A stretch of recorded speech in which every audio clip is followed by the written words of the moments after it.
ओम नमो भगवते वासुदेवाय। ओम नमो भगवते वासुदेवाय। ओम नमो भगवते वासुदेवाय। ओम ज्ञानाय नमः।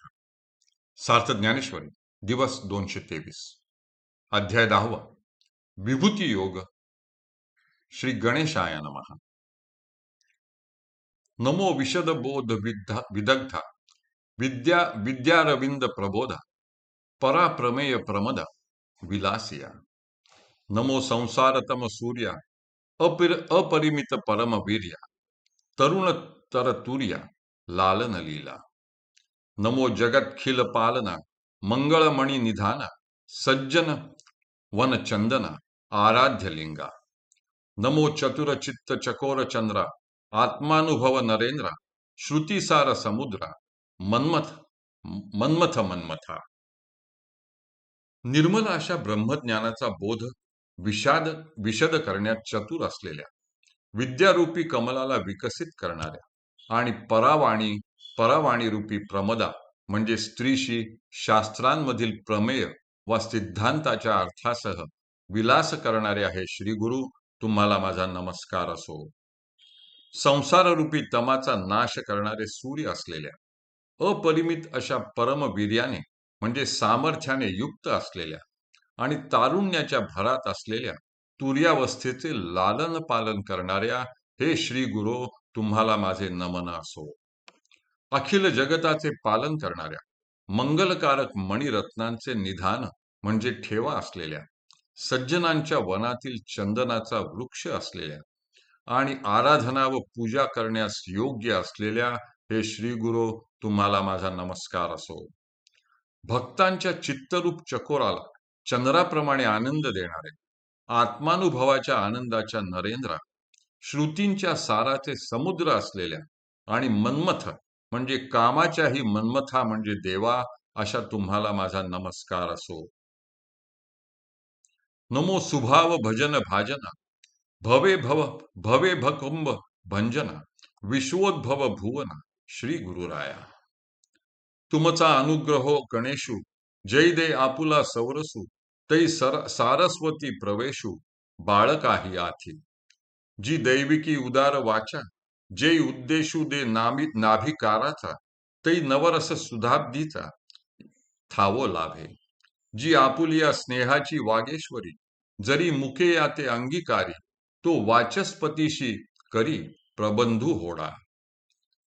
सुभाव म्हणजे चांगल्या शुद्ध भावनेने भगवंताचे भजन पूजन करणाऱ्या भक्तांच्या भाजना म्हणजे भजनास पात्र असणाऱ्या। भवे म्हणजे संसाररूपी मदोन्मत्त हत्तीचे भंजन म्हणजे निराश करणाऱ्या आणि विश्वाच्या उत्पत्तीचे जणू भुवनच असणाऱ्या हे श्री गुरु, तुम्हाला माझा नमस्कार असो। तुमचा अनुग्रह म्हणजेच गणेशाचाच अनुग्रह होय। आपला जेव्हा सौरसू म्हणजे कृपा प्रसाद होतो तेव्हा सरस्वतीच्या कृपेने लहान बाळकालाही शास्त्रांच्या गुह्य सिद्धांताचे ज्ञान प्राप्त होते। दैविकी म्हणजे गुरुची उदार वाचा जेव्हा नाभिकाराचा म्हणजे अभय वचनाचा आशीर्वाद देते तेव्हा नवरसांच्या सुधाब्दीचा म्हणजे सागराचा ठेवा प्राप्त होतो। आपल्या स्नेहाच्या वागेश्वरी देवीने जर मुक्या माणसाचा अंगीकार केला म्हणजे त्याच्यावर कृपा केली तर तो विद्या वाचस्पती समोर देखील प्रबंध लिहिण्याची होडा म्हणजे प्रतिज्ञा करील। हे असो दिठी जयावरी झळके की हा पद्म करू माथा पारुखे तो जीवची परी तूके महेशेसी। एवढे जिये महिमेचे करणे ते वाचाबळे वानू मी कवणे का सूर्याचे अंगा उठणे लागत असे। केऊता कल्पतरुवरी फुलवरा कायसेनी पाहुणेरू क्षीरसागरा कवणे वासिका पुरा सुवासू देवो। चंदना ते कायसेनी चर्चावे अमृता ते केऊते रांधावे गगनावरी उभवावे घडे केवी।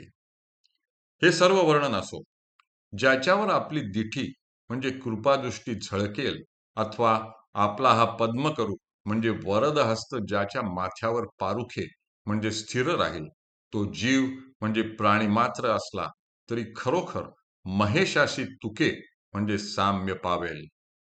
इतक्या साऱ्या गोष्टी ज्याच्या महिम्याने होतात, त्या श्री गुरूंचे मी कोणत्या वाचाबळाने वानू म्हणजे वर्णन करू? किंवा सूर्याच्या अंगाला उठणे कसे लावता येईल? कल्पतरूला फुलवरावा पक्वान, केवता म्हणजे कोणता द्यावा? क्षीरसागराचा पाहुणचार कशाने करावा?